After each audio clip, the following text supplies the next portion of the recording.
என்னால் பந்தே வீச முடியாது, நான் இந்திய அணியில் இடம்பெற மாட்டேன்னு சொன்னாங்க. இப்போ அவங்க வேறு மாதிரி சொல்கிறாங்கன்னு man of the match award வாங்கினதுக்கு பிறகு பும்ரா வேதனையோட பேசியிருக்காரு. இந்தியா விசஸ் பாகிஸ்தான் இவங்க ரெண்டு பேருக்கும் இடையே நடந்து முடிஞ்ச T20 உலகக்கோப்பை மேட்ச்சில் இந்திய அணி 6 ரன் வித்தியாசத்தில் திகில் வெற்றி பெற்றாங்க. இந்த வெற்றிக்கு பும்ரா 4 வீசி 14 ரன்களை விட்டு கொடுத்து 3 முக்கிய விக்கெட்டை எடுத்து சம்பவம் பண்ணது முக்கிய காரணமாக பார்க்கப்படுது. இதனால் அவருக்கு தான் இந்த மேட்ச்சில் player of the match award கொடுத்தாங்க. இந்த வெற்றிக்கு பிறகு பேசிய பும்ரா, இதே மக்கள் ஒரு வருடத்துக்கு முன்பு நான் திரும்ப இந்திய அணிக்காக விளையாட மாட்டேன், என்னால் பந்தே வீச முடியாது, என் கெரியர் அவ்வளோதான்னு பேசினாங்க. ஆனால் அவங்க இப்போ வேறு மாதிரி பேசிகிட்டு இருக்காங்க.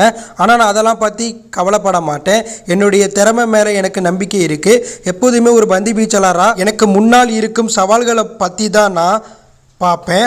அதை எப்படி தீர்மானிக்கிறது, அதை எப்படி முறியடிக்கிறதுன்னு தான் பார்ப்பேன். இது போன்ற விக்கெட்டில் நல்லா பந்து வீசணும்னு நான் நினப்பேன், சிந்திப்பேன்.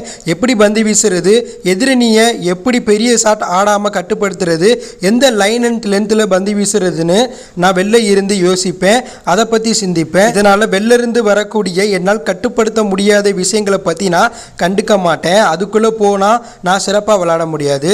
என்னுடைய சிறந்த ஆட்டம், என்னுடைய முயற்சி தான் முக்கிய காரணம். இந்த போட்டியில் நாங்கள் கம்மியாக டார்கெட் அடித்தாலும் எங்கள் வீரர்களுக்கு நம்பிக்கை இருந்துச்சு, கண்டிப்பாக பாகிஸ்தானை வீழ்த்தோன்னு. அதே போல் நாங்கள் சிறந்த முறையில் எல்லா இடங்கள்லையும் செயல்பட்டு இந்த போட்டியில் மிகப்பெரிய வெற்றி பெற்றிருக்கோம். இது எங்களுக்கு எங்கள் உழைப்புக்கு கிடைச்ச மிகப்பெரிய வெற்றின்னு நான் நினைக்கிறேன். இந்த உலகக்கோப்பை தொடரில் தொடக்கத்தில் தான் நாங்கள் இருக்கோம். இந்த உலகக்கோப்பை தொடரை சிறப்பாக விளையாண்டு இந்த உலகக்கோப்பையை நாங்கள் வெற்றி பெற வேண்டிய இடத்துல இருக்கோம். கண்டிப்பாக அதுக்காக ஒரு அணியை நாங்கள் உழைப்போம். அதுக்காக என் அணிக்கு என்னென்ன தேவையோ அதை என்னால் பண்ண முடிஞ்சால் நான் கண்டிப்பாக அதை பண்ணுவேன்னு பும்ரா சொன்னார். மேலும் இந்த போட்டி முடிஞ்சதுக்கு பிறகு பும்ரா அவர்களுடைய மனைவி சஞ்சனா அவர்கள் பும்ரா கிட்ட இன்டர்வியூ எடுத்தாங்க.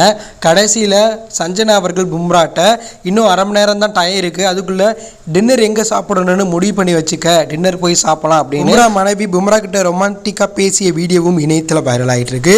ஸோ ஒரு வருடத்துக்கு முன்பு இன்ஜுரியால் அவதிப்பட்டு இருந்த பும்ரா இன்ஜுரியிலிருந்து குணமாகி மீண்டும் பயிற்சியை தொடங்கி தற்போது இந்திய அணிக்காக தொடர்ந்து 2 மேட்ச்சில் man of the match award வாங்கியிருக்கார். அதில் பாகிஸ்தானுக்கு எதிரான போட்டியில் வலுவாக இருந்த பாகிஸ்தானுடைய முக்கியமான விக்கெட்டை எடுத்து ரன்களை கட்டுப்படுத்தி பும்ரா அவர்கள் சம்பவம் பண்ணி இந்திய அணிக்கு வெற்றியை தேடி கொடுத்துருக்கார். பும்ரா மட்டும் இல்லாமல் இந்திய பவுலர்கள் இந்த மேட்ச்சில் சிறப்பாக விளையாண்டு இந்திய அணிக்கு மிகப்பெரிய வெற்றியை தேடி கொடுத்துருக்காங்க. ஸோ பும்ராவுடைய இந்த ஸ்பீச்சை பற்றியும் பும்ரா அவர்களுடைய இந்த மாசான கம்பேக் பற்றியும் நீங்கள் என்ன நினைக்கிறீங்க அப்படி ஒரு கருத்தை கமெண்ட்டில் லீவ் பண்ணுங்கள். இதில் பிடித்திருந்தால் லைக் பண்ணுங்கள், ஷேர் பண்ணுங்கள், கமெண்ட் பண்ணுங்கள். மறக்காமல் நம்ம சேனலை சப்ஸ்கிரைப் பண்ணி ஃபாலோ பண்ணுங்கள். தேங்க்யூ ஃபார் வாட்சிங்.